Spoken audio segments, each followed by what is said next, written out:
Apple's Prime Target is hitting the platform, and I was really excited to see it. It feels like a Dan Brown novel mixed with a tiny bit of Indiana Jones and a huge helping of A Beautiful Mind meets The Imitation Game. I know that sounds like a lot, right?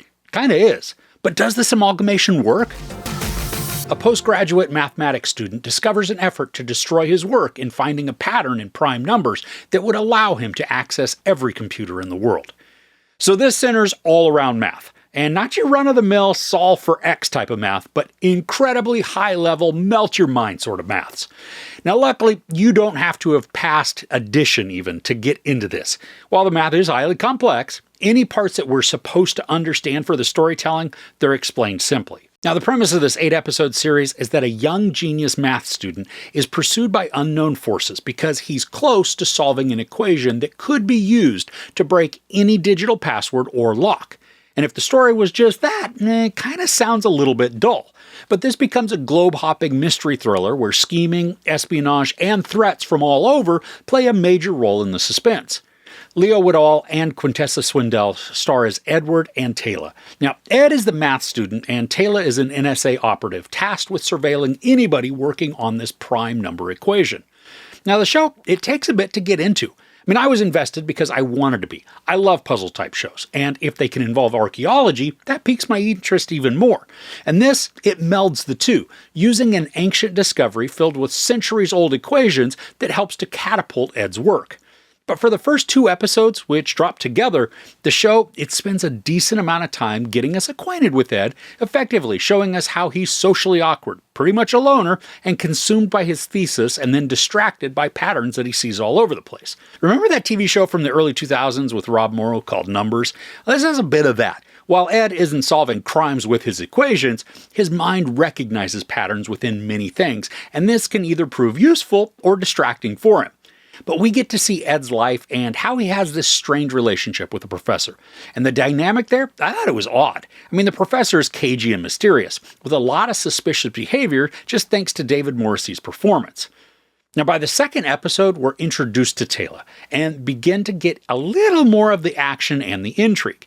Now, I think if episode 1 were the only one that was released, audiences would be hard-pressed to want to continue for subsequent weeks. But since we get 2 to start with, it's a good introduction into the world. Now, while this does have some intense chase sequences and even some surprising violence, a lot of the storytelling, it's actually slower and methodical, not rushing us through interactions, but instead allowing us to watch Ed just contemplate, even anguish over his equations. Now, from a character's perspective, this is pretty informative. From a pacing standpoint, though, these types of scenes, they get repetitive very quickly.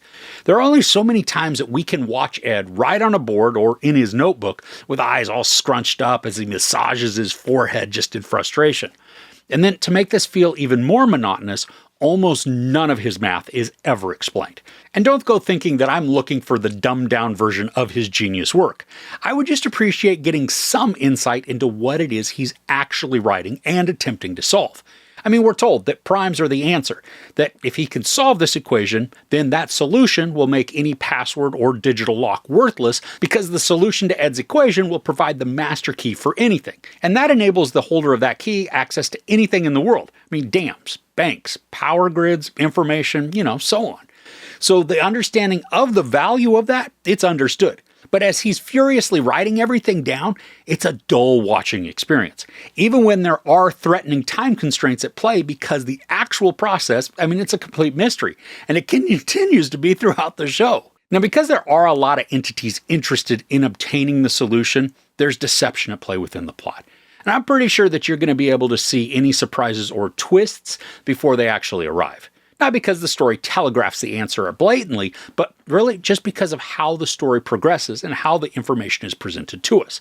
Everything plays out in a logical manner, which makes sense given the logic of the math, but I wish the arcs wouldn't have been as logical, or at least straightforward, instead occluding the motives to create more mystery. This has a fairly decent cast in addition to the 3 that I already mentioned. We've got Fra Fee, Stephen Ray, Sitsi Babbitt Knudsen, Martha Plimpton, and Harry Lloyd, and they all star and each create intriguing dynamics within the story. And most of these I don't think are going to hold surprises within their characters' actions, but that doesn't mean their presence within the story is poorly executed. I mean, take Martha Plimpton. She's kind of a beast in this. She's within the NSA and has a unique connection to Taylor. The way that she plays her character, it also creates suspicion and unease, but not in a concrete way. She's a government agent, so she naturally has this mysterious and sketchy aura to her. But I loved watching her interactions with the rest of the cast, commanding the room while also not needing to trample everyone while doing so. And while I liked Frafi in this, his character held absolutely zero surprise for me. I knew him from the moment we met him, and I count that as a flaw with the writing, not the acting. I mean, he's convincing, and he has a sympathetic dynamic with Ed that works. Now, each episode is a little less than an hour, so you do get your time's worth each week if that's how you watch. But not all of the episodes leave us on a cliffhanger. So it's a bit tough to feel huge excitement for what's coming when an episode leaves us like that. Now, I had the luxury of binging the entire show. And again, I wanted to love this.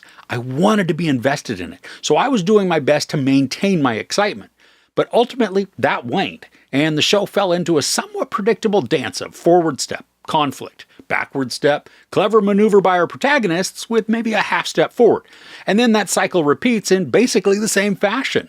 And for a lot of the show, you'll need to suspend a crap ton of disbelief because Ed and Taylor get themselves into all sorts of predicaments that untrained civilians would have a very difficult time navigating. Now, I didn't really have an issue with Taylor being able to do certain things because she is an NSA agent. But Ed is just some math genius who spends the majority of his time holed up in his room writing in his notebook. And he doesn't have any special skills to outmaneuver specialist baddies. And there's also a moment in the final episode that felt way out of line for everything else that we'd been shown. I mean, I can get behind the action because of how events built up, but it's still a bit out of character for the arc, changing the storytelling in a way that I'm not sure feels completely earned. And from an emotional standpoint, I can see it happening, but I also can argue against it because of everything that we've been shown prior. That was entirely too vague and made zero sense at this point, right? But once you do arrive at the final episode, you'll have a better idea what I'm talking about within this. So on the whole, Prime Target has an intriguing concept and plays with its mystery in exciting ways, taking audiences around the world and placing the characters in precarious situations. While the math is highly complex, the writing for the series isn't, making it way too easy to see right through a character's motivations to remove the suspicion around them. Thankfully, you don't need a degree in maths to understand the show, but the series also skimps on any sort of details that would allow us into the mind of the main character to get insights into the actual problem he's attempting to solve. It might be enough for some to simply know Ed's working on a math equation. For me, when the entire story arc centers around this particular equation and what the solution could mean for the world, I'd prefer a bit more exposition and explanation into what is being worked on. A lot of the scenarios require you to leave your doubt outside, but the action can be thrilling and intense, especially when a time constraint is introduced.